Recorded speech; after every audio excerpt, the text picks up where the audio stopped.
இன்றைக்கி 3வது ஆராதனையில் நம்முடைய மிஷன்ஸ் ஊழியத்தில் தலைமை எடுத்து உதவி செய்கிற பாஸ்டர் ராஜ்குமார் கர்த்தருடைய வார்த்தையை கொண்டு வருவாங்க. சாயங்காலமும் அவங்க பிரசங்கிப்பாங்க. இன்றைக்கி முடித்த பிறகு இந்த இடத்துலையே வியாதியஸ்தர்களுக்காக, தேவையுள்ளவர்களுக்காக இங்கே ஜெபிக்க போகிறோம். இந்த ஹாலுடைய அடுத்த பகுதியில் கர்த்தருடைய வார்த்தையும் பாஸ்டர் ராஜ்குமாரையும் கரங்களை தட்டி வரவேற்கலாம்.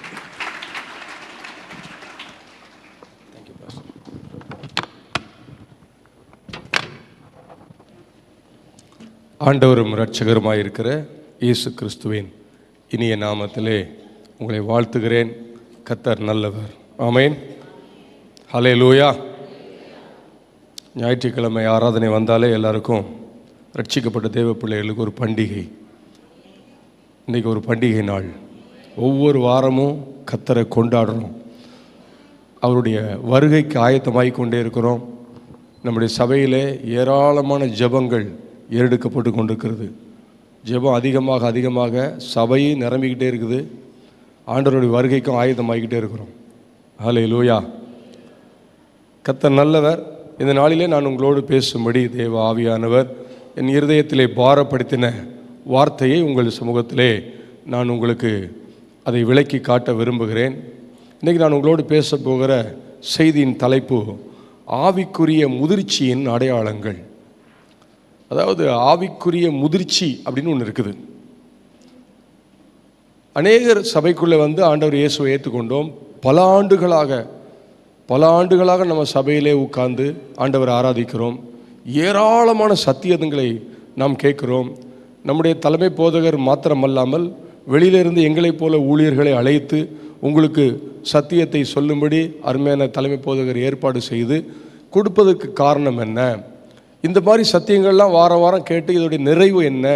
இப்படியே தான் நம்ம வாழணுமா? இதுக்கப்புறம் இதோடைய நோக்கம் என்ன? ஆண்டவருடைய வருகை வரைக்கும் அல்லது மரணத்தின் வரைக்கும் பிரசங்கத்தை கேட்டுக்கிட்டே போகிற நல்லா இருக்குது, சூப்பராக இருந்தது, அவர் பேசுனதை விட இவர் பேசுன நல்லா இருந்தது, இதை விட அது நல்லா இருந்தது, அப்படி சொல்லிகிட்டே போகிறதுக்காகத்தான் இந்த அமைப்பா அல்லது இந்த அழைப்பா அல்லது சபையா? சபையின் நோக்கம் அதுவா அப்படின்னா அது இல்லை.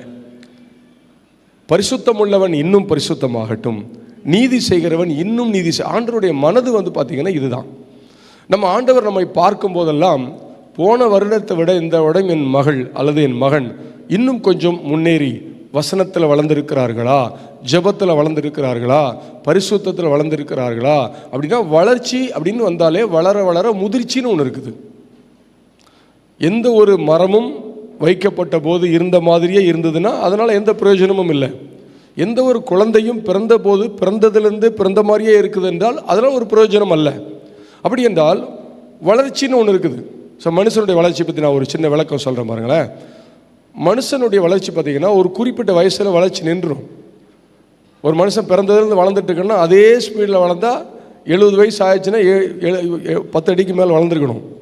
அப்படி இல்லை, ஒரு குறிப்பிட்ட அளவில் வளர்ச்சி, அதுதான் முதிர்ச்சி. இதே போல் ஆவிக்குரிய ஜீவியத்திலையும் முதிர்ச்சின்னு ஒன்று இருக்குது. நிறைய பேர் வளர்ந்து கொண்டே இருக்கிறோம். சபைக்குள்ளே பலதரப்பட்ட அனுபவத்தை பெற்ற தேவ பிள்ளைகள் இருப்பார்கள். எல்லாருக்கும் ஒரே சத்தியம் பரிசுத்த ஆவியானவர் போதிக்கிறார். உங்களுக்கு வளர்ந்தவர்களுக்கும் இதுதான் சத்தியம். ஒவ்வொரு வாரமும் இப்படி தான் ஆவியானவர் பேசுகிறார். இங்கிருந்து பேசப்படுகிற வார்த்தைகள் ஒரே மாதிரி இருந்தாலும் உங்களுக்குள்ளே வேலை செய்கிறது பல கோணத்தில் வேலை செய்யும். ஏன்னாலும் இது தேவனுடைய வார்த்தை. உங்களுக்கு என்ன வார்த்தை தேவையோ அது சரியாக உங்களுக்கு பிரித்து உங்களுக்கு ஆவியானவர் கொடுப்பார். அந்த மிக்சர்னு ஒன்று வச்சுருப்பாங்க ஆடியோ சவுண்ட்ஸுக்காக. அந்த மிக்சருடைய வேலை என்ன? அந்த சத்தத்தை சரியாக கொண்டு போய் பிரித்து சரியாக நமக்கு கேட்கும்படி கொடுப்பது வேலை. பரிசுத்த ஆவியான ஒரு மிக்சர். அவர் வருகிற வார்த்தையை உள்வாங்கி நீங்கள் உங்கள் வளர்ச்சிக்கு என்ன வார்த்தை தேவையோ அதை மட்டும் உங்களுக்கு தருவார். ஆமென் சொல்லுங்களேன். எவ்வளோ பெரிய ஒரு காரியம் பாருங்கள். ஆவியானுடைய சித்தம். சும்மா சர்ச்சுக்கு போகிற எல்லாருக்கும் ஏதோ வசனத்தை கேட்டாங்க, ஏதோ வளர்ந்துட்டாங்க, அப்படி கிடையாது. ஒரே செய்தி பலதரப்பட்ட நோக்கத்தோடு பல வித்தியாசமான கோணத்தோடு மக்களோடு பேசப்படும்படி பரிசுத்த ஆவியானவர் சபைக்குள்ளே உலாவுகிறார். பரிசுத்த ஆவியானுடைய நோக்கமே அதுதான். பிரசங்கிக்கிற ஊழியர்கள் யாராக இருந்தாலும் சரி, அவர்களை கொண்டு தேவன் தம்முடைய வார்த்தை பேசும்போது வளர்ச்சிக்கு நேராய் நடத்துகிறார் நம்மை. ஆமென் சொல்லுங்களேன். நம்புறீங்களா நான் சொல்றத? சத்தமாலையில் சொல்லுங்க பின்னாடி இருக்கிறவங்களா. அப்போ இத்தனை ஆண்டுகள் நம்மை நாம் ஆண்டவரிடத்தில் வந்து இப்போ நம்ம என்ன வளர்ச்சிக்குள்ளே இருக்கிறோம் என்பதை யார் அடையாளப்படுத்துவது? நல்ல கவனிங்க. ஒரு கர்த்தருடைய பிள்ளை சபைக்குள்ளே வந்து சில ஆண்டுகளாய் அல்லது பல ஆண்டுகளாய் வளர்ந்து கொண்டே இருக்கிறோம். இந்த வளர்ச்சியுடைய முதிர்ச்சியை யார் அடையாளப்படுத்துவது? யார் கண்டுபிடிக்கிறது? எப்படி? முதல் வழி என்னன்னா, பரிசுத்த ஆவியானவர் உங்களுக்கே போதிப்பார். நீ இப்போ வளர்ந்திருக்கிறாய், நீ முதிர்ந்திருக்கிறாய். நீ பாருங்க, பழம் பாருங்க, பூ பூக்குது, காய் காய்க்குது, கனி கொடுத்ததுக்கப்புறம் அவ்வளோதான். அதுக்கப்புறம் கனி வந்து திருப்பியும் அதுக்குள்ளே இன்னொரு கனி, அப்படிலாம் கிடையாது. முதிர்ச்சி வந்த உடனே அந்த முதிர்ச்சிக்கு ஏற்ற கிரியைகளை தேவன் நம்மிடத்தில் எதிர்பார்க்கிறார். சத்தம் இல்லையே? ஒரு வார்த்தை சொல்லும் போது கொஞ்சம் சத்தமாக நீங்கள் ஆமேன்னு சொன்னால் அது உங்களுக்குள்ள வேலை செய்யும். ஆமேன். ஆமாம், ஆமேன்னு சொல்லுடைய அர்த்தம் அதுதான். நீங்கள் அமைதியாக கேட்டுட்டு இருந்தேன்னா வீடியோவில் கேட்ட மாதிரியே தான் இருக்கும் உங்களுக்கு. சரியா? அதனால் கொஞ்சம் நீங்கள் ஆமேன்னு சொன்னீங்கன்னா உங்களுக்குள்ள அது வேலை செய்யும்.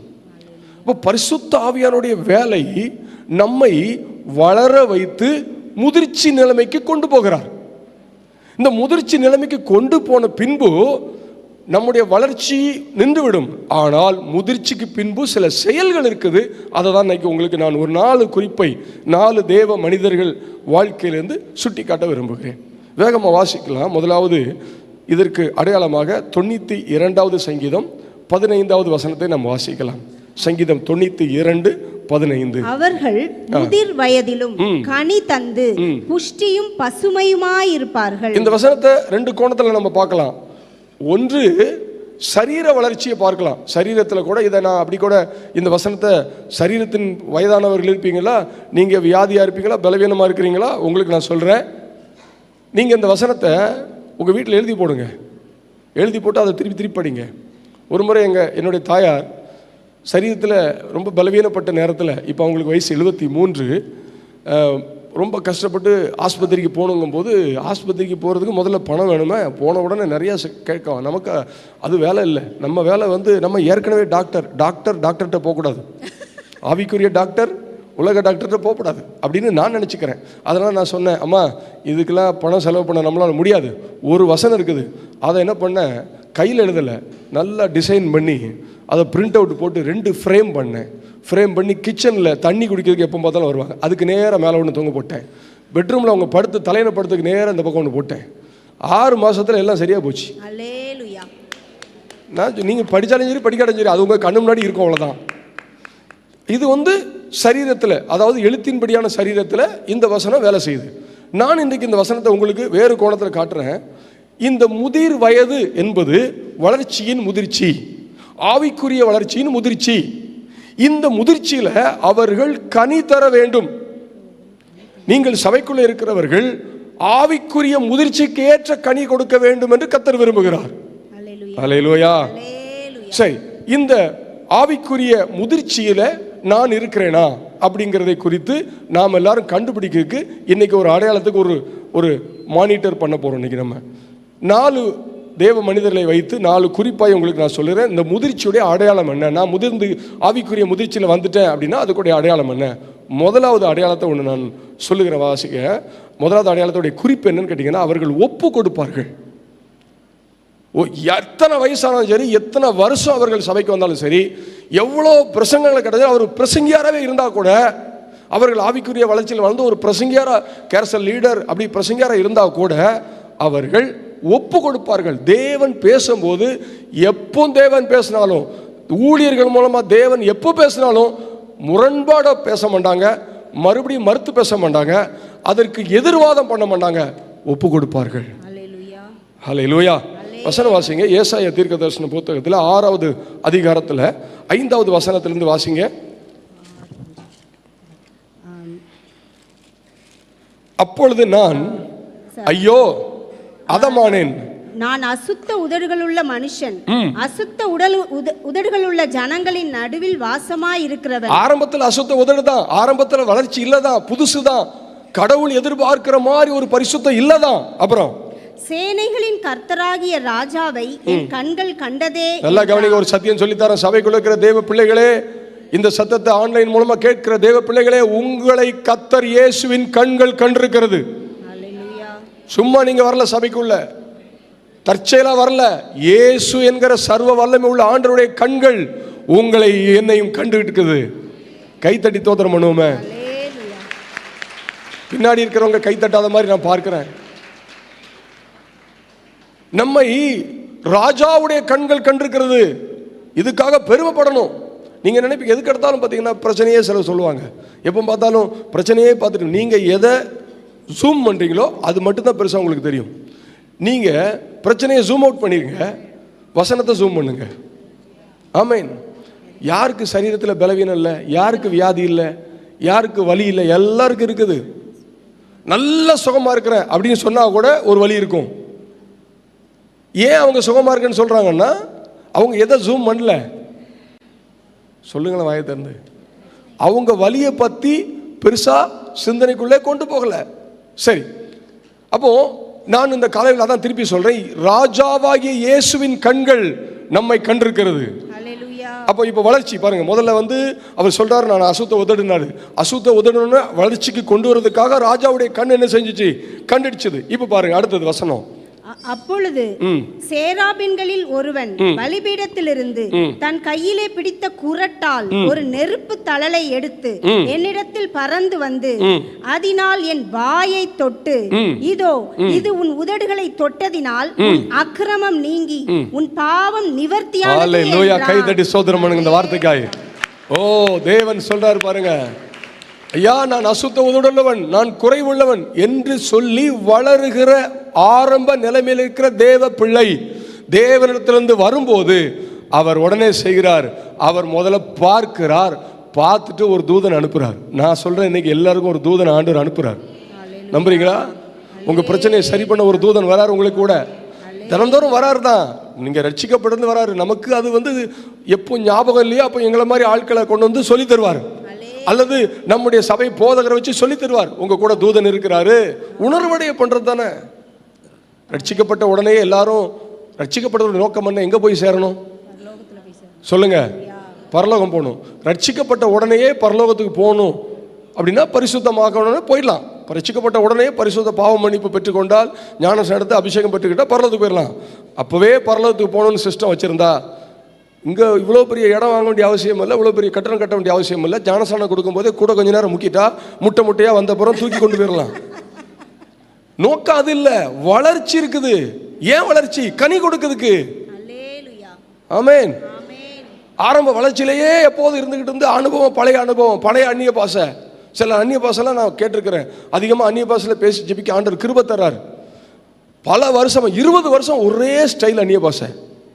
நான் 2 நாளாக இப்போ மிஷினரியோடு இருக்கிறேன். அவங்களோட சேர்ந்து ஜெபிக்கும்போது சிலருடைய அந்நிய பாஷையை கவனிக்கிறேன். காலையில் கூகுள் மீட் வழியாக நம்முடைய தலைமை போதகர் ஆலோசனை கொடுத்ததின்படி ஒரு ப்ரேயர் நடத்திட்டு இருக்கிறோம். 4லேருந்து 5 மணி வரைக்கும் பல பேர் கலந்துக்கொள்ளாங்க. அதிலெல்லாம் சிலருடைய அந்நிய பாஷையை கவனிக்கிறேன். பார்த்தோன்னா எனக்கே மனப்பாடம் ஆகி போச்சு அவங்க அந்நிய பாஷை. என்ன வளர்ச்சி இல்லை. நான் சொல்ல, நீங்கள் இந்த காலவேளை உங்களுக்கு சொல்ல, நீங்கள் கூட அந்த அனுபவத்தில் வரலையா? பழைய அந்நிய பாஷையில் இருக்கீங்களா? கர்த்தர் சொல்ல, ஆண்டவரே என் பாஷையை புதுசாக்குங்கன்னு கேளுங்க. நவமான பாஷைகளை பேசுவார்கள். எப்போ? 2 நாளைக்கு முன்னாடி அந்த டாபிக் தான் நான் பேசினேன். நவமான பாஷை, அந்த வார்த்தையை கர்த்தர் சொன்னார். காலையில் வந்திருக்கிறேன், ஆண்டவரே இன்னைக்கு என்ன செய்யறதுன்னு கேட்குறேன். ஆண்டவர் தெளிவாக சொன்னார், நவமான பாஷை அப்படின்னு வார்த்தை வந்துச்சு. அவ்வளோதான், உள்ளத்தில் போடுறார் அந்த வார்த்தையை. அந்த வார்த்தையை சொல்லி சொல்லி சொல்லி சொல்லி மணிக்கணக்காக எல்லாரும் ஜெபிச்சு அந்நிய பாஷை பேசி ஜெபிச்சு, சில பேருடைய அந்நிய பாஷையில் முன்னாடி மாதிரி இப்போ பேசலை, ஒரே நிமிஷத்தில் மாறிடுச்சுது, தொட்டுட்டார். சிலருக்கு தரிசனத்தின் கண்களை திறந்தார். சில தீர்க்க தரிசனம் பேசினாங்க ஊழியர்கள், இதுவரைக்கும் அப்படிப்பட்ட அனுபவம் இல்லாதவர்கள். இதுதான் வளர்ச்சி. இதை தான் கர்த்தர் எதிர்பார்க்கிறார். இந்த சபைக்குள்ள இருக்கிற அவ்வளவு பேரும் இந்த அனுபவத்தில் வந்துட்டா சீக்கிரம் தேசம் ரட்சிக்கப்படும். ஆமென். ஸ்ட்ராங்கா இல்ல. நீங்க இப்போது போகிற வழியிலே கையில கர்த்தர் 10 லட்சத்தை தருவார், கார் வாங்கினா ஆமென் போடுவாங்க. நீங்களே உங்களை சொல்ல பொதுவாக மக்களுடைய மனநிலை அது. ஹல்லேலூயா. சத்தமலையில சொல்லுங்க. அப்போ அந்த அந்நிய பாஷையில் பார்த்தீங்கன்னா ஒரு மாற்றம் வரணும். அந்நிய பாஷையில் பல விதங்கள் இருக்குது. அந்நிய பாஷையில் சண்டை போட்டிருக்கிறேன், அந்நிய பாஷையில் அழுதுருக்கிறேன், அந்நிய பாஷையில் பாடி இருக்கிறேன், அந்நிய பாஷையில் பல மணி நேரம் வசனத்தை வாசிச்சிருக்கிறேன். தமிழில் வாசிக்கிறது இல்லை, அந்த வசனத்தில் விரலை வச்சுக்கிட்டு அப்படியே அந்நிய பாஷையில் வாசிக்கிறது. இதெல்லாம் வித்தியாசம். இது எங்கே படித்தேன் தெரியாது எனக்கு. நான் எந்த புத்தகமும் அதிகமாக படிக்கிற ஆள் இல்லை, புத்தகமே சுத்தமாக படிக்கிறது இல்லை. வசனத்தை படித்து ஆண்டவர் தான் சொல்லித்தரணும் எதுவாக இருந்தாலும். புத்தகங்கள் படிக்கிறது நல்லது. அப்போ பாருங்க அந்த வளர்ச்சி. இப்போ இவர் சொல்றாரு, முதல்ல குறை உள்ளவன்னு சொன்ன உடனே கண்ணு கண்டுடிச்சுது. அடுத்தது யார் அனுப்பிச்சிட்டாரு? தூதனை அனுப்பி. தூதன் வந்து என்ன செய்யறான்? ஒரு நெருப்பு தளரை கொண்டு வந்து தொட்டு உதட தொட்ட உடனே அடுத்தது பாருங்க வசனம் 7 பாருங்க. அதனால் என் வாயை தொட்டு இதோ உன் உதடுகளை தொட்டதினால் உன் அக்கிரமம் நீங்கி உன் பாவம் நிவர்த்தியானது என்றான். முடிஞ்சது. நல்லா கவனிங்க, நிவர்த்தியானது. இது பாவம் மட்டுமல்ல, வளர்ச்சியும். நீ பூரணன் ஆயிட்ட, உன் வளர்ச்சியும் நிவர்த்தி ஆயிடுச்சு. பாவம் போச்சுதா, பாவம் போனதுக்கப்புறம் நீ வளர்ச்சியில நிவர்த்தி ஆயிட்ட. நீங்க ரட்சிக்கப்பட்டு பாவம் மன்னிக்கப்பட்டீங்களா, நீங்க அந்த நிமிஷமே அடுத்த நிலைமைக்குள்ள வந்துட்டீங்க. ஆமென். சரி, அடுத்த நிலைமையில என்ன வந்திருக்குது பாருங்க, அந்த வசனம் பாருங்க. பின்பு யாரை நான் அனுப்புவேன், யார் நமது காரியமாய் போவான் என்று உரைக்கிற ஆண்டவருடைய சத்தத்தை கேட்டேன். நல்லா கவனிங்க. அடுத்து போதும், அடுத்து பாருங்க. வளர்ச்சி வந்துச்சுது. எவ்வளவு நேரத்தில் வளர்ச்சி? சிலர் பாருங்க சபையில் 25 வருஷம் இருப்பாங்க, நான் இன்னும் வளர்ந்துக்கிட்டு இருக்கிறேன். எங்கள் ஊரில் எங்கள் மாமா ஒருத்தர் இருக்கிறார். அவர்கிட்ட அவர் நான் சின்ன வயசில் இருக்கும்போது ஒரு நாள் பைபிள் படிச்சுட்டு இருந்தார். நான் 9th ஸ்டாண்டர்ட் படிக்கும்போது நினைக்கிறேன். வீட்டில் அவர் பைபிள் படிச்சுட்டு இருக்கிறார். நான் போய் அவங்க வீட்டுக்கு போகிறேன், எங்கள் பக்கத்து வீடு. மாமான்னு போட்டேன், பைபிள் படிச்சுட்டு இருந்தார். அவர் என்னை திரும்பியே பார்க்கல, ரொம்ப சின்சியராக படிச்சுட்டு இருந்தார். பரவாயில்லையே மாமா இவ்வளோ சின்சியராக படிக்க. அப்போ நான் கேட்டேன், மாமா பைபிளில் நல்லா ஆராய்ச்சி பண்ணுவீங்க போல தெரியுத, ரொம்ப சந்தோஷம் மாமா அப்படின்னு. அதான்டா கரெக்டாக சொன்னேன், நான் ரொம்ப காலமாக ஆராய்ச்சி பண்ணிட்டு இருக்கிறேன், ஒரு பெரிய கண்டுபிடிக்க போகிறேன் அப்படின்னாரு. சந்தோஷமாக இருந்தது. இப்போ எனக்கு 40 வயசு ஆனதுக்கப்புறம் திருப்பி அவரை சந்திச்சு கேட்டேன், மாமா அந்த கண்டுபிடிச்சிங்களா? இல்லைடா, இன்னும் நான் ஆராய்ச்சி பண்ணிட்டே இருக்கிறேன்னாரு. சரி, ஆராய்ச்சி பண்ணி என்ன முடிவுன்னு கேட்டேன். இல்லை இன்னும் நான் எதுவும் பண்ணல அப்படின்னாரு. நான் என்ன சொல்ல வரேன்னா, எவ்வளவு வளர்ந்தாலும் எதுவுமே பண்ணாமல் இருக்கிறதுக்கு வளரல. அடுத்தது அவர் சொல்றாரு, யாரை நான் அனுப்புவேன், யார் என் காரியமாய் போய். வளர்ந்தாச்சா, அடுத்தது செயல்படு. உட்கார்ந்துட்டே இருக்கக்கூடாது. அனுப்புவேன் உடனே வசனம் படிச்ச உடனே மனம் திரும்பி ஞானஸ்நானத்தை அபிஷேகம் பண்ணி சூட்கேஸ் தூக்கிட்டு ஊரை விட்டு போறது இல்லை. தேவனுக்காக எழும்புறது, தேவனுடைய காரியத்தில் முன்னிற்கிறது, தேவனுக்காக சவால் விடுறது. இதை தான் கர்த்தர் எதிர்பார்க்கிறார். உடனே அவர் சொல்றாரு, தொட்டவர் சொல்றாரு, ஐயா ஏசாயா. அதுக்கப்புறம் ஏன் கற்பனை, ஐயா என்னால் முடியாது, கொஞ்ச நேரத்துக்கு முன்னாடி தான் உதட்ட தொட்டிங்க, அதுக்குள்ளே போனால் எப்படியா போவேன் அப்படின்னு நம்ம ஊர் ஏசாயா அப்படி சொல்லுவார். இவர் பைபிள் ஏசாயா. அவர் சொல்றாரு பாருங்க, அடுத்த நிமிஷத்துல சொல்றாரு. என்ன சொல்றாரு? அதற்கு நான் இதோ அடியேன். என்ன வார்த்தை, கை தட்டுங்க இந்த வார்த்தையை. தோத்துறோம். இன்னைக்கு யார் இந்த வார்த்தையை சொல்ல முடியும்? இந்த சபைக்குள்ளே உட்கார்ந்து இருக்கிற நாம் யாராகிலும் இந்த வார்த்தை சொல்ல ரெடியா இருக்கீங்களா? கர்த்தர் இயேசுவின் கண்கள் மறுபடியும் உங்களை பார்க்கிறது. முதல்ல ரட்சிப்பதற்காக பார்த்தது, இப்போ அனுப்புவதற்காக பார்க்குது. யாரை அனுப்புவேன்? அவருக்கு தேவையில்லை என்னன்னா, உனக்கு வேற என்ன வேணும், உனக்கு வேற என்ன வேணும், உனக்கு என்ன, அதெல்லாம் இல்லை. அடுத்தது என் காரியமாய். அங்க அப்படித்தான் இருக்குது. யாரை நான் அனுப்புவேன் போடுங்க. நமது காரியமாய் யாரை நான் அனுப்புவேன், யார் நமது காரியமாய் போவான். அவர் உடனே சொல்ல, இதோ நான் இருக்கிறேன் ஆண்டவரே. இந்த காலை வேளையில் உங்களை பார்த்து சொல்றேன், உங்க ஆவிக்குரிய முதிர்ச்சியின் அடையாளம் இது இருக்கா? இப்போ நீங்க சொல்ல முடியுமா, ஆண்டவரே நான் என்ன வேணாலும் செய்கிறேன், போகிற மட்டும் இல்லை என்ன வேணாலும் செய்கிறேன், உங்களுக்காக சாகதுக்கு ரெடியா இருக்கிறேன் ஆண்டவரே. ஆமென். அந்த வைராக்கியம் யாருக்கு இருக்குது? அவரில் தான் கர்த்தர் எதிர்பார்க்கிறார். ஆண்டவர் சிலருடைய ஜெபத்தை பார்த்து அப்படியே விலகி போயிடுறாரு. ஏன்னு கேட்டிங்கன்னா, ரொம்ப வருஷமாக ஆண்டவருக்கே காதில் புளிச்சு போச்சு, ரொம்ப ஓல்டு. சில சொல்லுவாங்களே, சிலர்கிட்ட பேசும்போது சொல்லுவாங்க, சில ஆட்கள் பாருங்கள் எப்போ பார்த்தாலும் சொன்னதே பழைய கதையை பேசுவாங்க. அவங்ககிட்ட உட்காந்து ஒரு ஆள் கதையே கேட்க மாட்டாங்க. இவன் ஆரம்பிச்சிட்டானா இவன் எப்போ எதை பேசுவான்? பழசையை தான் பேசுவான். இப்போ கடவுள் அப்புறம் எப்படி நம்ம அவர் செயலில் உண்டாக்கப்பட்டிருக்கோம், அப்புறம் நம்ம என்ன பண்ணுறோமோ அதான் அவரும் பண்ணுவார். அப்போ சிலருடைய ஜெபம் ரொம்ப வருஷமாக ஒரே ஜெபமாக போயிட்டு இருக்குன்னா, அந்த ஜெபத்தை கேட்டோம், ரைட் இந்த ஆளா ரைட், எப்போ பார்த்தாலும் இதான் நமக்கு இந்த ஜெப குறிப்பை மனப்பாடம் ஆகி போச்சும் பாரு. ஆண்டவருக்கு மனப்பாடம் பண்ண தெரியாது. ஆனால் நம்ம சொல்ல, ஆண்டவர் ஏன் ஜெபத்தையே கேட்க மாட்டேங்கல? அது இல்லை, இங்கே வசனம் வளர்ச்சி வந்துச்சா, செயல்படுங்க. உங்களால் என்ன செய்ய முடியும் இயேசுவுக்காக அதை செய்யுங்க. உங்களால் என்ன தியாகம் பண்ண முடியும் அதை செய்யுங்க. ஒரே ஒருத்தருக்கு ஒரு நாளைக்கு இயேசுவை பற்றி சொல்ல முடியுமா? செய்யுங்க. அதை இருக்கிற வீட்டுக்குள்ளே இருந்து செய்யுங்க. சந்திக்கிற நபர்கிட்ட செய்யுங்க, கடையில் பேசுகிற ஆள்கிட்ட செய்யுங்க, வார்த்தை சொல்லுங்க, ஒரு வார்த்தை இயேசு நாமத்தை சொல்லிங்க, ஒரு வார்த்தை சொல்லாமல் விடாதாங்க. நான் லேசாக பைக்கில் லிஃப்ட்டில் கொடுக்க மாட்டேன், பைக்கில் லிஃப்ட் கொடுக்க மாட்டேன், கொடுத்துட்டேன்னா லேசில் இறக்க மாட்டேன். அவன் போய் சேர்றதுக்கு முன்னாடியே நிப்பாட்டிடுவான் வண்டியை, நிப்பாட்டி தண்ணி குடிக்கிற மாதிரி குடித்து நல்ல சக்கையை பிழிஞ்சு தான் அடுத்தது ஏற்றுவேன். அதே போல் ஏற்றதுக்கு முன்னாடி கேட்பேன், ஆவியானவரை இவனை ஏற்றவா வேணாமா, ஆவியானோட லீடிங் இருந்தால் தான் ஏற்றுவேன், இல்லைன்னா ஏற்ற மாட்டேன். எங்கள் ஊர் சைடில் கிராமங்கள் நான் நிறைய பார்த்துருக்கிறேன். வேலைக்கு போயிட்டு வந்து அவங்க லிஃப்ட்டு கேட்டு போவாங்க, யார்ட்டையாவது வண்டி கிடைக்காது கிராமங்களில். அந்த குடிகார பையன் குடிச்சிட்டு வந்து வண்டியில் போய் குப்புற விழுந்து இவனை கொண்டிருக்கிறான், நான் பார்த்துருக்கிறேன். பின்னால் லிஃப்ட்டு கேட்டு பருதாவான். அதனால் லிஃப்ட்டுக்கு கேட்டு போகும்போது கூட என்ன செய்ய வேண்டியிருக்குது, என்ன பதிலே சொல்ல மாட்டேங்க, யார்கிட்ட கேட்க வேண்டியிருக்குது, பரிசுத்தாண்ட கேளுங்க. அவர் லீட் அவர் தான் கூட இருந்து இயக்கிக்கிட்டே இருப்பார். ரைட். அப்போ நல்லா கவனிங்க, என்ன செய்யணும், வளர்ச்சி வந்துச்சுன்னா இதோ இருக்கிறேன் சொல்றீங்களா, அப்படியே கையை அப்படியே ஒவ்வொரு வசனத்துக்கு அப்படியே அர்ப்பணிச்சிடும், அப்படியே நெஞ்சில் கை வச்சு கண்ணை மூடிட்டு லைட்டாக ஒரு வார்த்தை அப்படி சும்மா லைட்டாக சொல்லுங்கள், ரொம்ப வேகமெல்லாம் மனசுக்குள்ளே சொல்லுங்கள், உங்கள் பக்கத்தில் இயேசு வந்திருக்கிறார், அப்பா நான் தான் இருக்கேன்ப்பா நான் சொல்லுங்களேன். எல்லாருமே நெஞ்சில் கை வைங்களேன், ஒருத்தர் கூட வைக்காமல் இருக்க தயவு செய்து ப்ளீஸ், அப்படியே ஒப்பு கொடுங்களேன். பக்கத்தில் இயேசு வந்திருக்கிறார், உங்கள் பக்கத்தில் சபை முழுசு உலாவிட்டு இருக்கிறார், நிரம்பி இருக்கிறார். டேடி இதோ நான் இருக்கிறேன்ப்பா, நான் எப்பவும் உங்களுக்கு அவைலபிள் தான்ப்பா, நான் வேலைக்கு போகிறது தான் இருக்கிறேன் ஆண்டவரே. ஸ்தோத்திரம். ரைட், நன்றி. முதலாவது ஆவிக்குரிய முதிர்ச்சியின் அடையாளம் ஒப்பு கொடுப்பார்கள். ரெண்டாவது ஆவிக்குரிய முதிர்ச்சியின் அடையாளம் 2 ராஜாக்களின் புஸ்தகத்துக்கு வாங்க. 2 ராஜாக்களின் புஸ்தகத்தில் 6வது அதிகாரத்தில் ஒரு சம்பவம் இருக்குது. அந்த சம்பவத்தை வாசிக்க போகிறோம். 2 ராஜாக்கள் 6ஆம் அதிகாரம் 3ஆம் வசனத்தை வாசிங்க.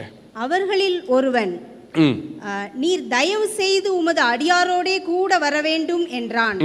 அதற்கு அவன், நான் வருகிறேன் என்று சொல்லி. நல்லா கவனிங்க, இங்க தீர்க்கதரிசி எலிசா அவருடைய உடன் ஊழியர்களோடு ஒரு இடத்துல இருக்கிறார். இப்போ உடன் ஊழியர்கள் எல்லாரும் சேர்ந்து, நான் உங்களை பார்த்து கேட்குறேன், ஒரு மூத்த ஊழியர் இருக்கிறாருன்னா அவருக்கு கீழே இருக்கிற உடன் ஊழியர்கள் யாரை சார்ந்து செயல்படணும் சொல்லுங்களேன் பார்ப்போம். அவங்கவுங்க விருப்பப்படி செய்யணுமா, யாரை சார்ந்து செய்யணும்? நல்லா கவனிச்சுக்கொள்ளுங்க, எல்லாம் சொல்லித்தரேன் கவனிங்க. உங்களுக்கு உடன் ஊழியராக இருக்கிற உடன் ஊழியருக்கு நான் பிரசங்கம் பண்ணல, சபையில் இருக்கிற எல்லாரும் உடன் ஊழியர்கள் தான். அல்லையா, ஒருத்தர் சொல்ல மாட்டேங்களே. விசுவாசிங்க மைண்டில் இருக்கக்கூடாது, உடன் ஊழியர்கள்.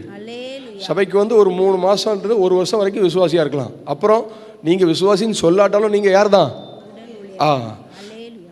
நல்லா கவனிங்க, உடன் ஊழியராய் அல்லது மூத்த அனுபவம் உள்ள அல்லது வளர்ச்சி அடைந்த நிலைமைக்கு வந்த உடனே ஏராளமான தரிசனங்கள் மனசில் வரும், நிறைய வெளிப்பாடுகள் வரும், நிறைய கிருபைகள் வெளிப்படும். இது எல்லாமே எப்போதுமே தலைமைத்துவத்தோடு இணைந்து ஓடுவது தான் சரியான அபிஷேகம். நீங்கள் யாராக வேணா இருக்கலாம், எவ்வளோ வல்லமையாக இருக்கலாம், ஆனால் தேவன் அப்படி தான் ஒரு செட்டப் வச்சிருக்கிறார்.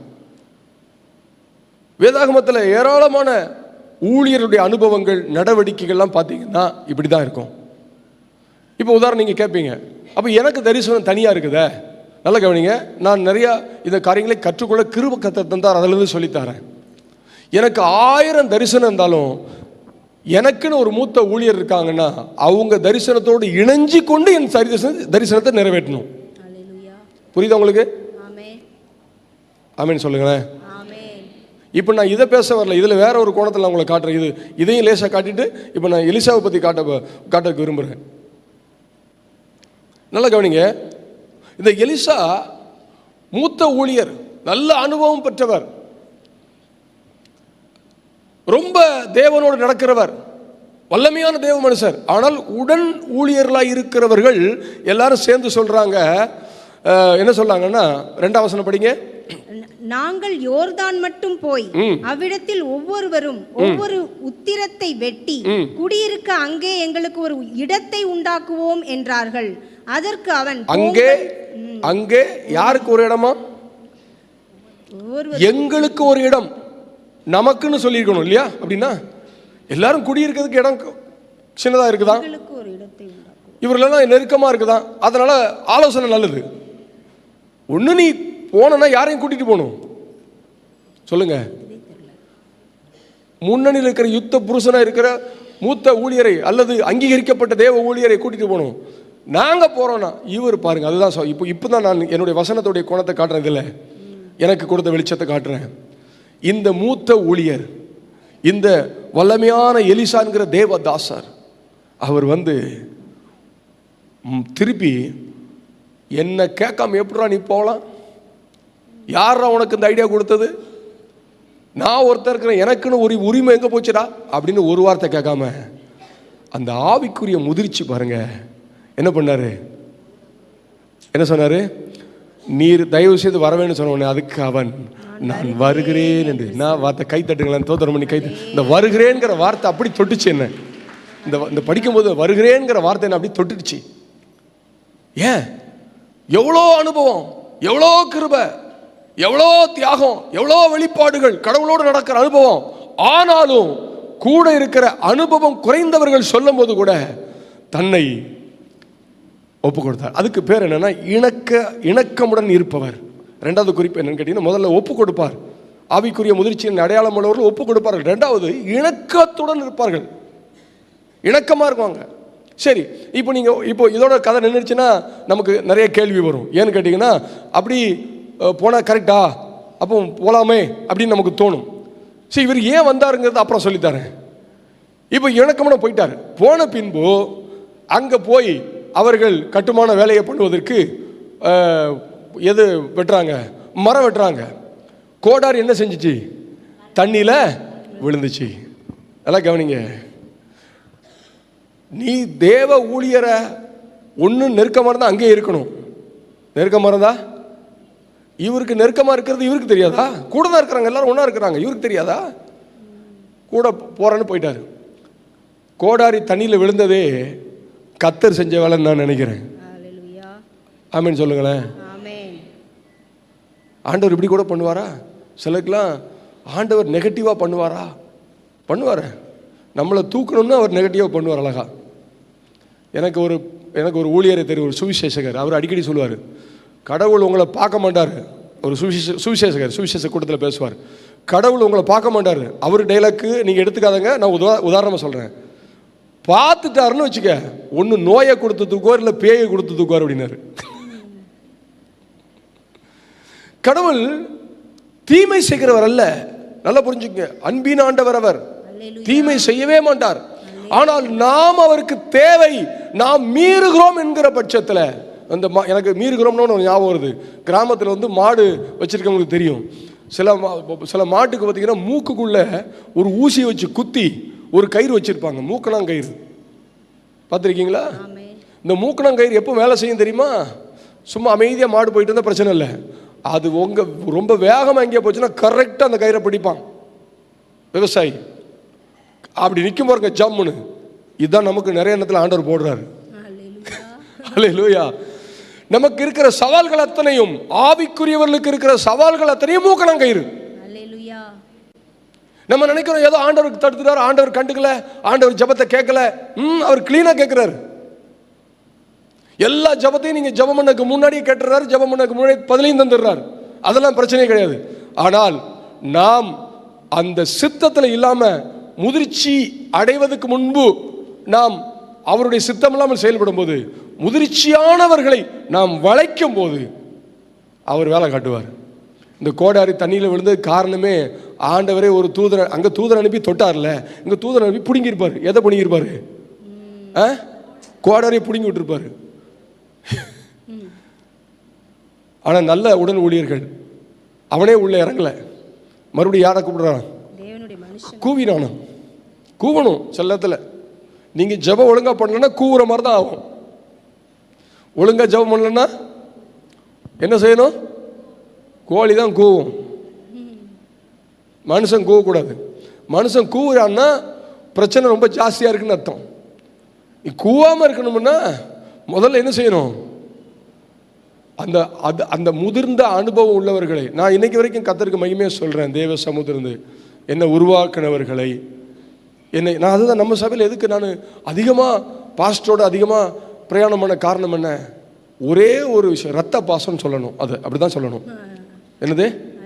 இரத்த பாசம். நான் இங்கே தான் இயேசு அறிஞ்சு கொண்டேன், இங்கே தான் ஞானஸ்நானம் எடுத்தேன், இங்கே தான் பரிசுத்த அபிஷேகம் பெற்றேன். அந்த ஒரு இரத்த பாசத்தில் தான் ஓடிட்டு இருக்கிறேன். ஏன்? அந்த கனம் பண்ணுகிற எண்ணம். என்னுடைய சபை, நான் இயேசுவை ஏற்றுக்கொண்ட சபை, நான் ரட்சிக்கப்பட்ட சபை.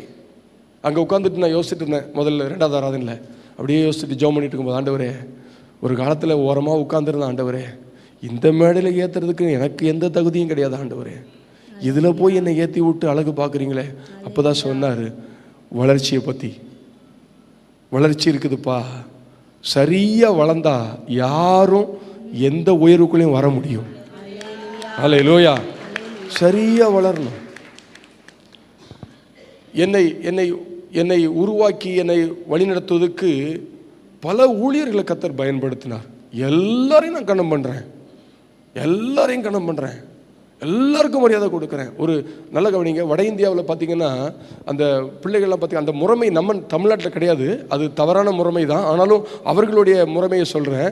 இந்த வயசானவங்களை, அந்த இளம் வயது பிள்ளைகள் வந்தோடனே குனிஞ்சி இடத்துல நெஞ்சில் இடது கையை வச்சுட்டு வலது கை காலை தொட்டு கும்பிடும். எவ்வளோ பணக்கார வீட்டு பிள்ளையாக இருந்தாலும், எவ்வளோ டீசெண்டாக ட்ரெஸ் பண்ணாலும், இன்னைக்கு பாஸ்டுக்கு தோத்திரம் பண்ணுது, கையை கூட தூக்க முடியல, கையில் ஒன்றும் இல்லை, ஆனால் தோத்திரம் பாஸ்டர். போய் பாருங்க வட இந்தியாவில் கலாச்சாரத்தை. ஏன்னா அந்த அந்த வளர்ச்சிக்கு தண்ணி ஊத்துற ஆட்கள் அவங்கெல்லாம் ஊழியர்கள், அந்த வளர்ச்சியை விரும்பி உருவாக்குகிறவர்கள். நானும் நீங்க அப்படி பண்றீங்கன்னு நான் சொல்லலை, ஆனா ஒண்ணு, கனம் பண்ணுங்க. அல்லேலூயா. சத்தமா சொல்லுங்க, ஆமென் சொல்லுங்க. இந்த கோடாலி தண்ணியில் விழுந்த உடனே நான் ஒரு கற்பனை, நான் அடிக்கடி வசனத்தை கற்பனை பண்ணுறாள், வேற மாதிரியே கற்பனை பண்ணுவேன் கற்றுக்கிறதுக்காக. இந்த பயில்கள்லாம் நம்மூருக்காரனாக இருந்தான்னு வச்சுக்கோங்களேன், என்ன தெரியுமா சொல்லுவான்? டேய், இவரு கூட வந்ததுனால தான் தண்ணியில் விழுந்துச்சும்மா, பேசாமல் இவர் என்ன செஞ்சுட்டு வந்திருக்கணும்? அது பெருசுடா, அவருக்கு ஒன்றும் தெரியாதுடா, அவரை கழட்டி விட்டு வந்திருந்தா நல்லா நம்ம வெட்டியிருக்கலாம். அவரை கழட்டி விட்டு வந்தா நல்லா வெட்டியிருக்கலாம்.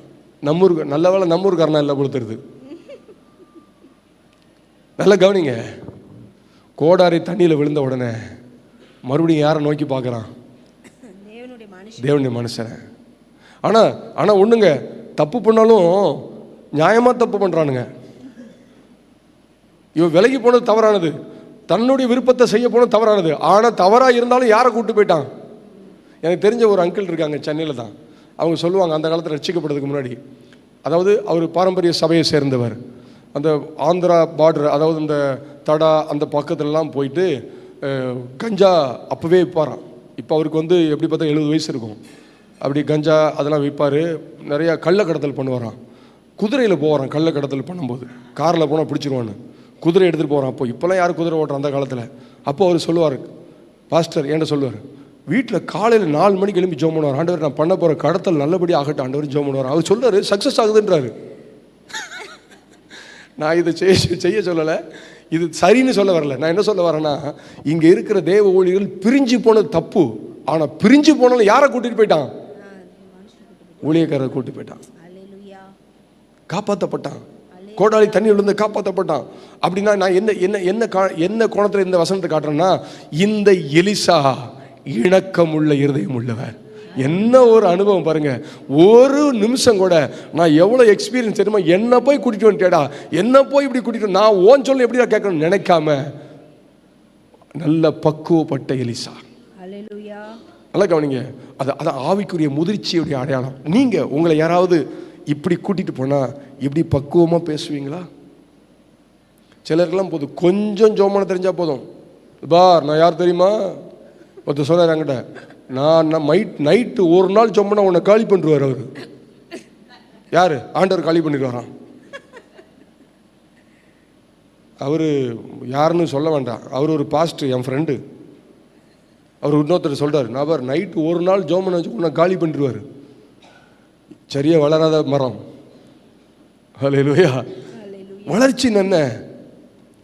எப்படி இருப்பார்? இணக்கமுள்ள இருதயம். ஹல்லேலூயா. இப்போ இந்த 2வது குறிப்புக்காக ஜெபம் பண்ணுமா? நெஞ்சில் கை வச்சு கண்ணை முடிக்குங்க. ஆண்டவரே, நான் என்னை ஊழியர்கள் சபையிலேருந்து சொல்லும் போது இணக்கம் உள்ளவனாய் ஒப்பு கொடுக்குறேனா? ஊழியத்தில் பயிற்சி கொடுக்கும்போது இணக்கம் உள்ள ஆளாக இருக்கிறேனா? உங்களுக்காக நான் ஓடுறதில் இணக்கம் உள்ள ஆளாக இருக்கிறேனா? என்னை ஒப்பு கொடுக்குறேன்ப்பா. இன்னையிலேருந்து என் கருத்துக்கள் 1000 இருந்தாலும் இணக்கமாக இருக்க எனக்கு கிருபை தாங்க. எலிசாவை போல இணக்கமுள்ள இருதயத்தை தாங்க ஆண்டவரே. ஆமென். ஹல்லேலூயா.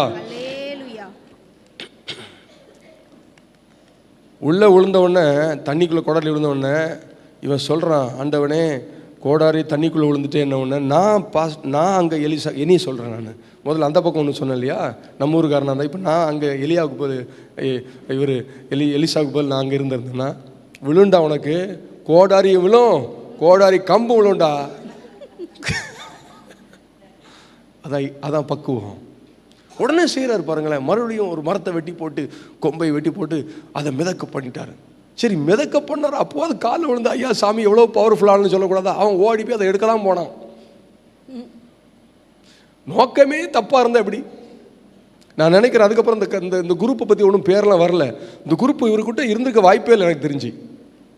ஒழுங்காக ஊழியம் செஞ்சுருக்கிறதுக்கும் வாய்ப்பு இல்லை என் கருத்துப்படி. இணக்கமுள்ள இருதயம். ஹல்லேலூயா. ஆனாலும் அவர் மறுபடியும் கம்பை வெட்டி போட்டு அதை மிதக்க பண்ணார். அப்படிப்பட்ட இருதயம் நமக்கு ஆண்டவர் தருவாராக. ஹல்லேலூயா. 3வது குறிப்புக்கு போவோம். 1வது குறிப்பு ஆவிக்குரிய முதிர்ச்சியுடைய அடையாளம், ஒப்பு கொடுப்பார்கள். 2வது குறிப்பு இணக்கமாக இருப்பார்கள். 3வது குறிப்பு உலகத்தோடு ஒத்து போக மாட்டார்கள். ஹல்லேலூயா. சத்தமாக சொல்லுங்க. உலகத்தோடு ஒத்து போக மாட்டார். இந்த வசனம் கொஞ்சம் நான் படிக்க முன்னாடி ஒரு காரியம் சொல்லிடுறேன். காலையில் பாஸ்டர் குமார் இதே வசனத்தை எடுத்து பிரசங்கம் பண்ணார்.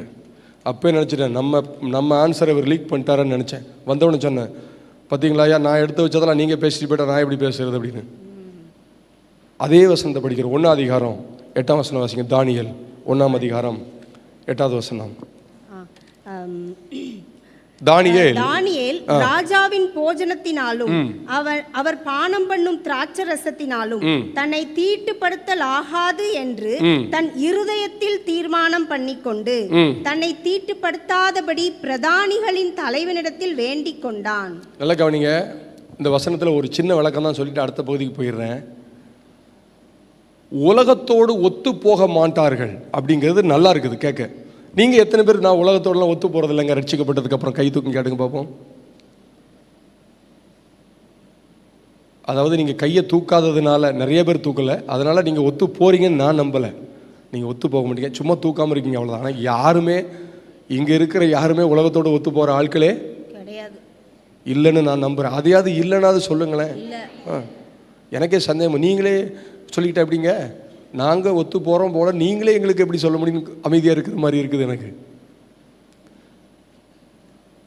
ராஜாவின் போஜனம் என்பது நல்ல நல்ல விருந்து, நல்ல விருந்து, சாதகமானது, விருப்பமானது. இவர்கள் இளமையானவர்களுக்கு ஏற்ற விருந்து. இளம் வயதிலலாம் சாப்பிட்றதெல்லாம் பிள்ளைகள் நல்லா இளம் வயதில் இருந்து வருகிற நாங்கள்லாம் இளம் வயதில் சாப்பிடும்போது எப்படி சாப்பிட்றோன்னு தெரியும். சாப்பாடெலாம் 18 இட்லி 20 இட்லிலாம் சாப்பிட்ருக்குறேன். இப்போ 2 இட்லிக்கு மேலே சாப்பிட முடியல. ஒரு முறை எங்கள் ஊர்லேருந்து பக்கத்து கிராமத்துக்கு கபடி டோர்னமெண்ட்டுக்கு போயிருந்தோம். கபடி விளையாண்டுட்டு வந்தோன்னே கோப்பை பரிசு வாங்கிட்டோம். அவங்க 1001 ரூபா பரிசு, 1993 1001 ரூபா பரிசு கொடுத்தாங்க. 1001 ரூபா ஒரு கோப்பையும். நாங்கள் 10 பேர் போனோம். 10 பேருக்கும் வந்துட்டு 1001 ரூபா வச்சு என்ன பண்ண அப்படின்னு யோசிச்சு வர்ற வழியில் ஒரு ஹோட்டலில் வண்டி நிப்பாட்டி 1001 ரூபாயும் ஹோட்டல்காரன் கேட்டது, அவ்வளோதுக்கு இட்லி கொடுன்னு கேட்டோம். அவன் அப்படியே முடித்தான்.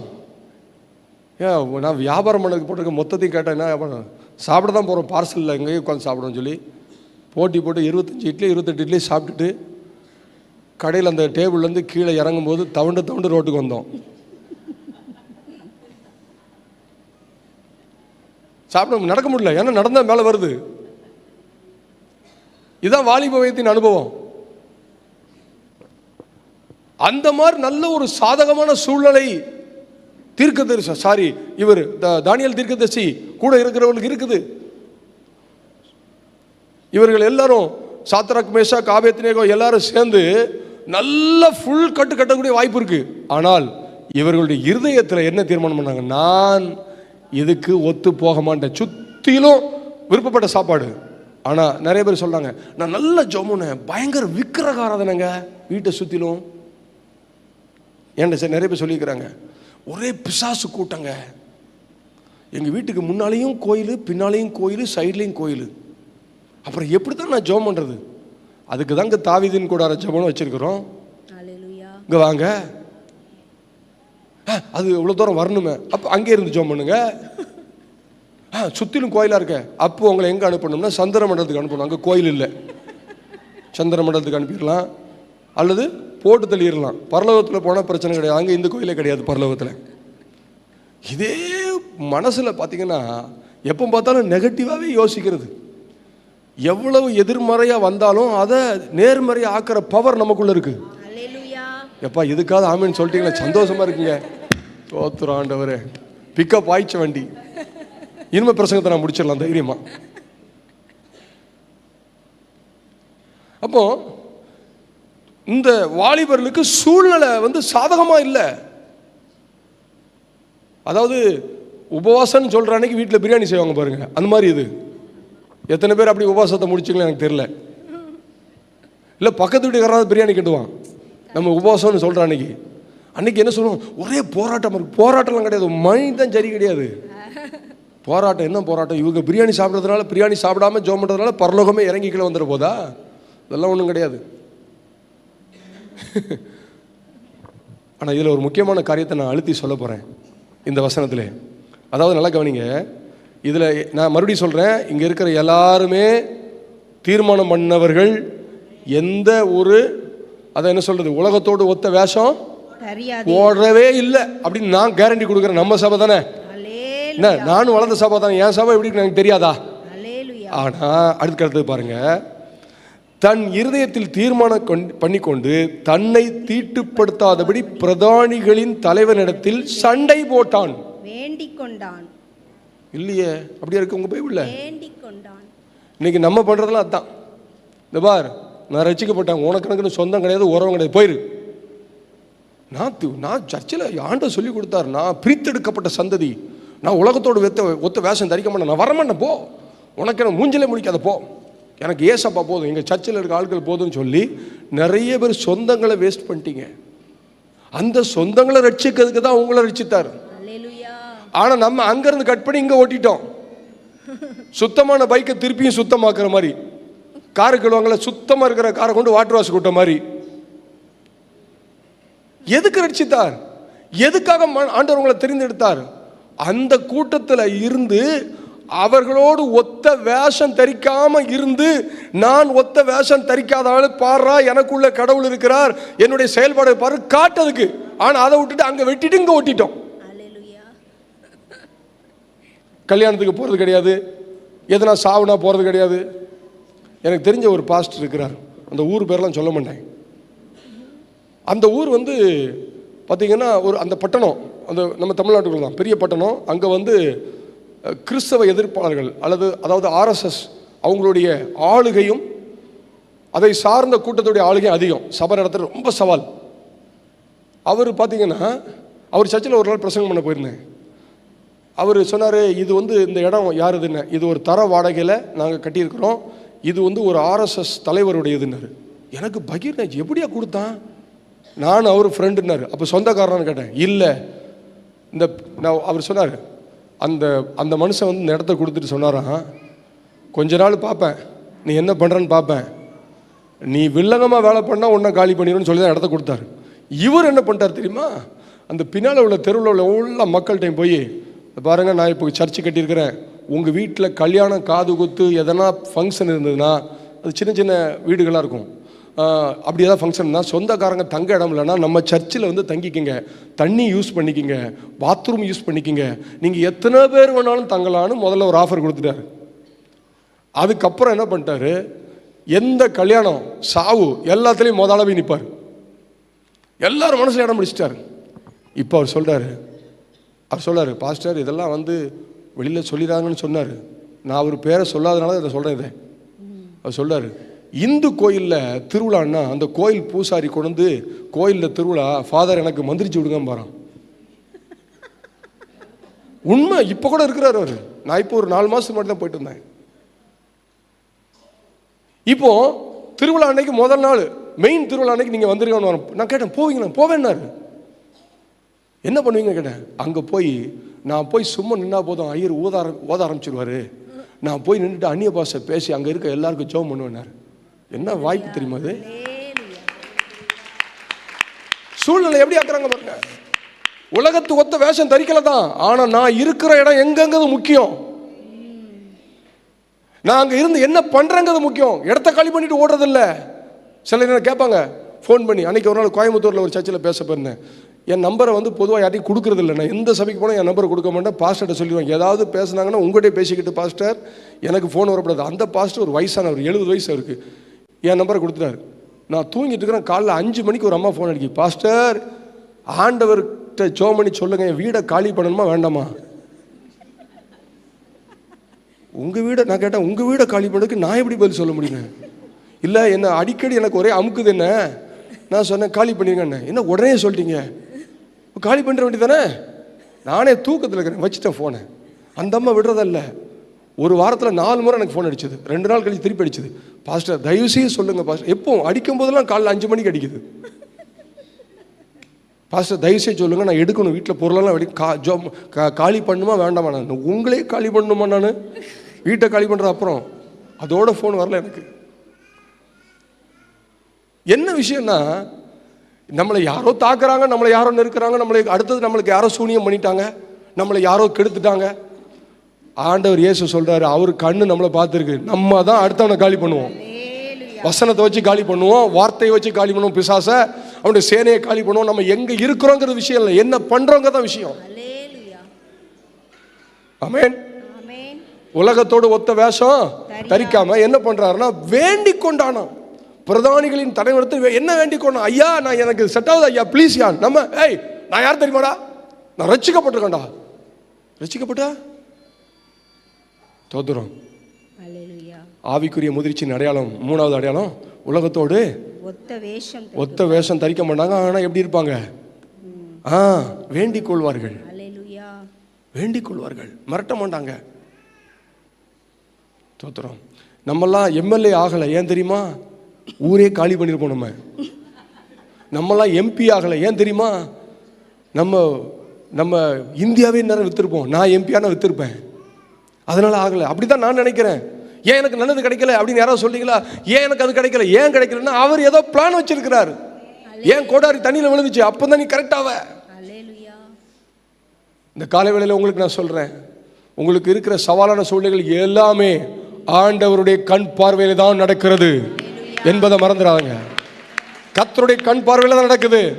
ஏதோ ஆண்டவர் கண்ணை மறைச்சு நமக்கு ஒன்றும் நடக்காது, எதுவும் நம்ம மேற்கொள்ளாது. அவர் கண்ணை கட்டி விட்டுட்டு நமக்கு ஒன்றும் பிசாசு செய்ய முடியாது. அவர் நம்மை கொல்ல விடமாட்டார், நம்மை சாகடிக்க விடமாட்டார், நமக்கு தீமை நடக்க விடமாட்டார். அவர் நல்லவர். ஆமென். கடைசியா ஒரு பகுதி வசனத்தை மட்டும் வாசிச்சிருவோம். உலகத்தோடு ஒத்த வேஷம் தரிக்க மாட்டார்கள். அதாவது முதலாவது ஒப்பு கொடுப்பார்கள். ஆவிக்குரிய முதிர்ச்சியின் அடையாளம் என்ன? அவர்கள் ஒப்பு கொடுப்பார்கள். 2வது இணக்கமுள்ள இருதயத்தோடு இருப்பார்கள். 3வது உலகத்தோடு ஒத்த வேஷம் தரிக்க மாட்டார்கள். 4வது மிக முக்கியமானது, ஆத்தும பாரத்தோடு இருப்பார்கள். முதிர்ச்சி வந்துன்னா என்ன வந்துடணும்? ஆத்தும பாரம். வசனம் வாசிப்போம். ஆதியாகமத்தின் புஸ்தகத்துக்கு திருப்புங்க. ஆதியாகமம் 32வது அதிகாரம், அதுல 30வது வசனத்துல இருந்து பாருங்க. அப்பொழுது யாக்கோபு, நான் தேவனை முகமுகமாய் கண்டேன், உயிர் தப்பி பிழைத்தேன் என்று சொல்லி அந்த ஸ்தலத்துக்கு பெனியேல் என்று பெயரிட்டான். வேற வாசிக்கிறேன்.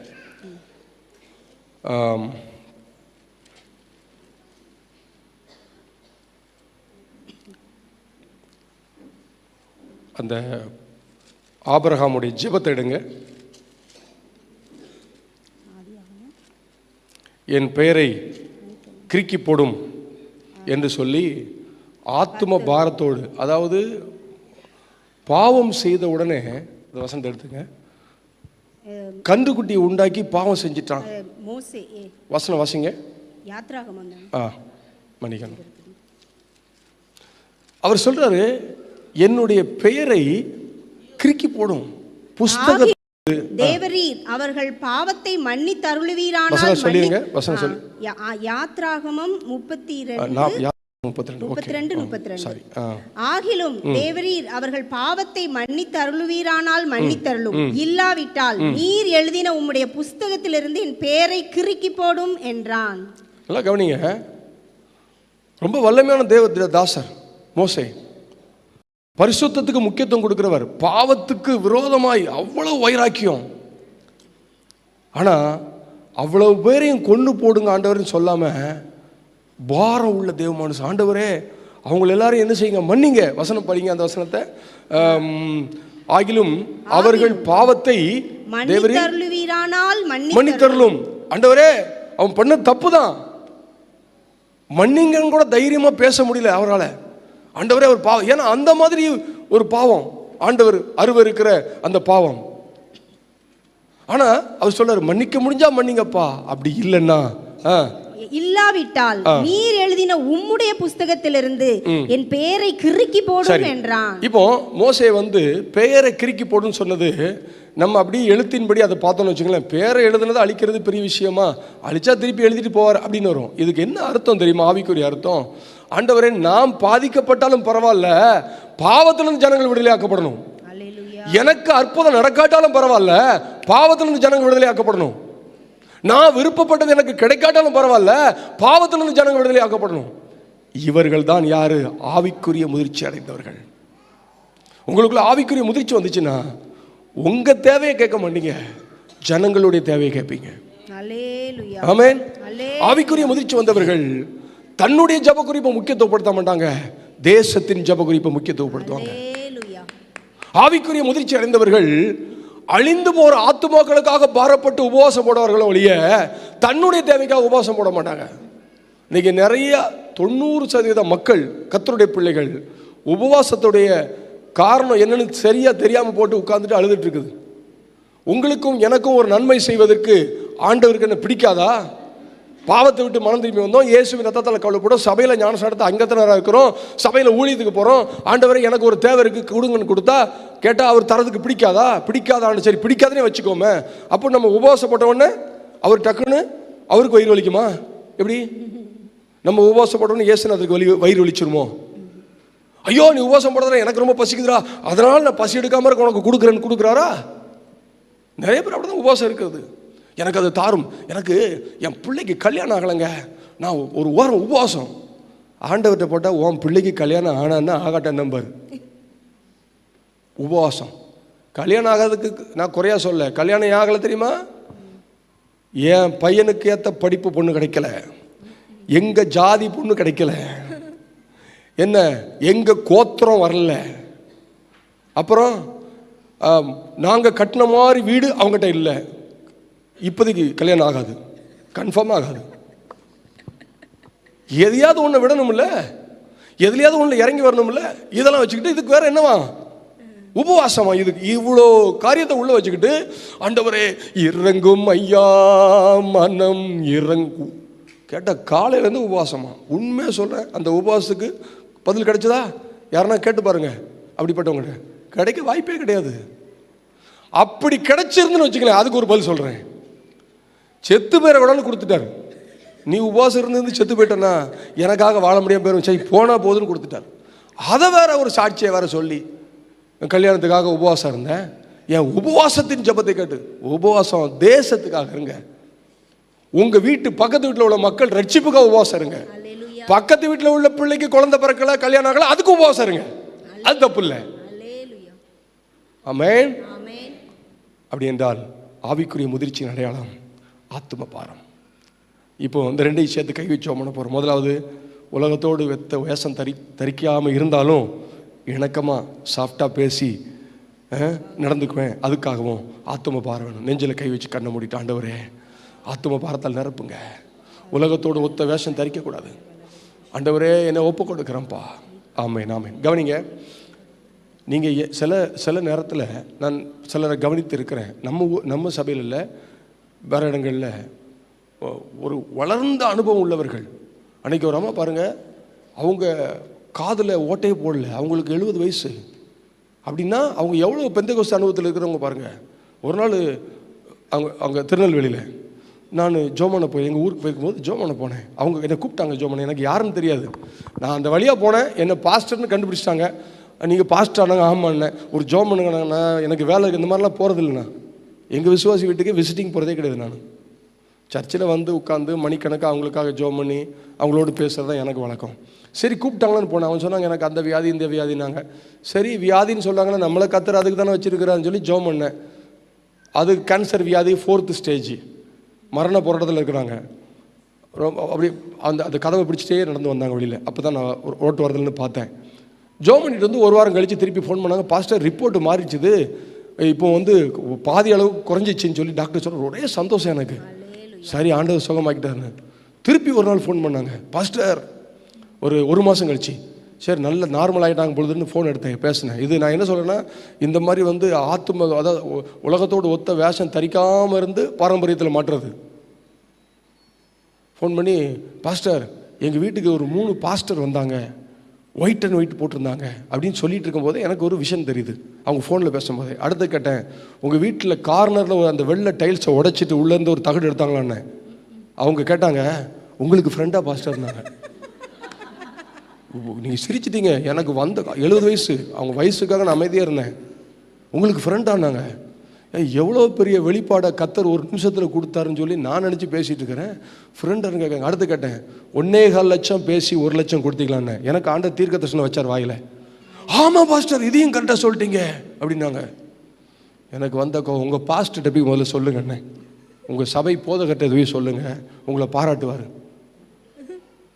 ஒரு ரட்சிக்கப்பட்ட தேவனுடைய பிள்ளை, பெந்தேகோஸ்தான காதலே ஓட்ட போடல. அந்த அம்மாவுக்கு 70 வயசு, முதிர்ந்த பழுத்த பழம், அனுபவத்தில் வசனம் மனப்பாடமாக ஒப்பிக்குது. ஆனால் எதில் இன்னும் ஒத்த வேஷம் தரிக்கிறதுல இன்னும் என்ன செய்யலை, மனம் திரும்பலை. நான் சொல்லுகிறேன், பிரச்சனை வராத வரைக்கும் பிரச்சனை. அந்த அம்மாவுக்கு பிரச்சனை வந்ததுனால தான் 3 பேரை ஒயிட்டுன்னு உள்ளே விட்டாங்க. நான் சொல்கிறேன், ஒன்று சொல்லிட்டா, பணத்தை பற்றி யாராவது பேசி டிமாண்ட் பண்ணிட்டா அவர் வந்து கடவுள் அனுப்பின ஆள் கிடையாது. அதனால புரிஞ்சுங்க. பணத்தை பற்றி இவ்வளோ ரூபா தந்தால் நான் ஜோம் பண்ணுவேன், இவ்வளோ ரூபா தந்தால் தான் இது நல்லாகும்னு சொல்லி பணத்தை பற்றி யார் அதை பேசினாலும் அவங்க வந்து ஆண்டவர் அனுப்பலை. நான் அவங்கள ஊழியக்காரர்லன்னு நான் சொல்ல மாட்டேன். அது எனக்கு உரிமை இல்லை, அது அவங்களுடைய உரிமை. அவங்க ஆண்டவர் அனுப்புன ஆள் இல்லை. நம்புறீங்களா அதை? சரி, தீர்மானம் பண்ணுவோம். இந்த 4 காரியங்களை மனதில் வச்சுக்கொள்ளுங்க. எல்லோரும் எழுந்து நின்று ஜெபம் பண்ணலாம். எல்லோரும் எழுந்து நிற்போம். நான் ஆவிக்குரிய முதிர்ச்சியில் இருக்கிறேனா இல்லையா? ஆண்டவரே, எனக்கு இந்த முதிர்ச்சியை தந்திருக்கிறது காய் ஸ்தோத்திரம். இந்த முதிர்ச்சியில் இருந்தீங்கன்னா ஆண்டவருக்கு நன்றி சொல்லுங்கள்.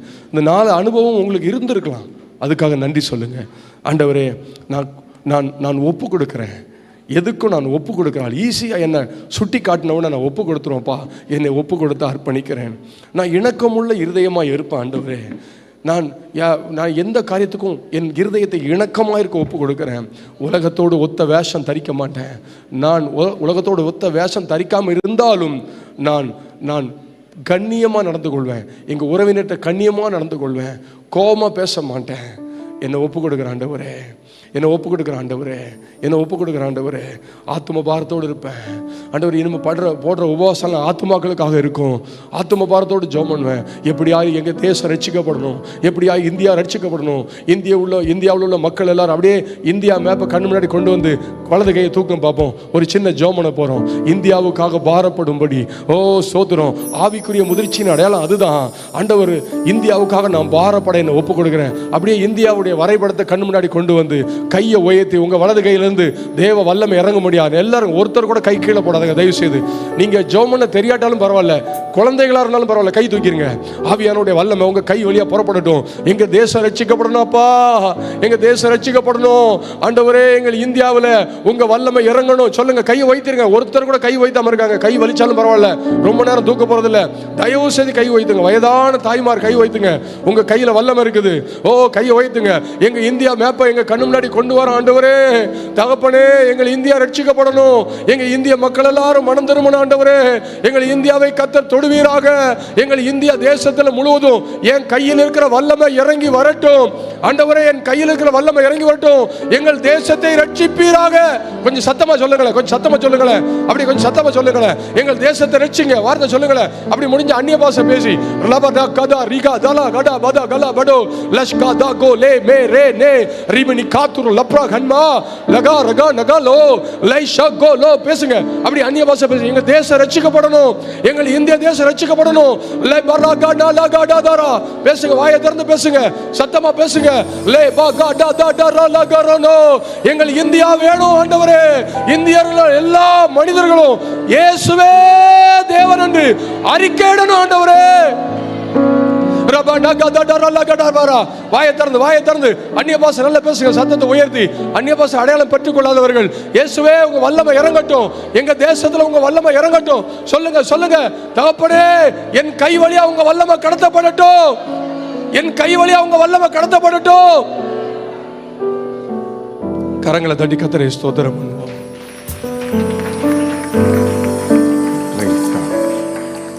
பாடலை பாடும்போது நம்ம மிஷன் காணிக்கை ஆண்டவருக்கு கொடுக்கலாம். எழுப்புதல் என் தேசத்திலே என் கண்கள் காண வேண்டும். எழுப்புதல் என் இந்தியாவில் என் கண்கள் காண வேண்டும். தேவா கதறுகிறேன், தேசத்தின் மேல் மனமிரங்கும். தேவா கதறுகிறேன், தேசத்தின் மேல் மனமிரங்கும். சபைகளெல்லாம் தூய்மையாகி சாட்சியாக வாழணுமே. சபைகளெல்லாம் தூய்மையாகி சாட்சியாக வாழணுமே. தேவா கதறுகிறேன், தேசத்தின் மேல் மனமிரங்கும். தேவா கதறுகிறேன், தேசத்தின் மேல் மனமிரங்கும்.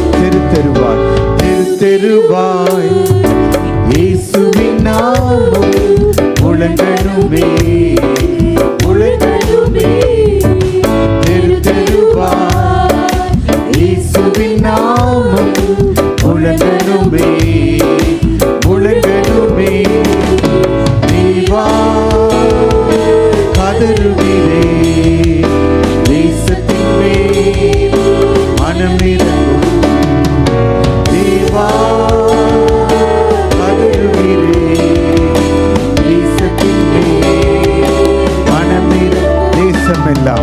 தேசமெல்லாம் மனம் திரும்பி நேசரையே நேசிக்கணும்.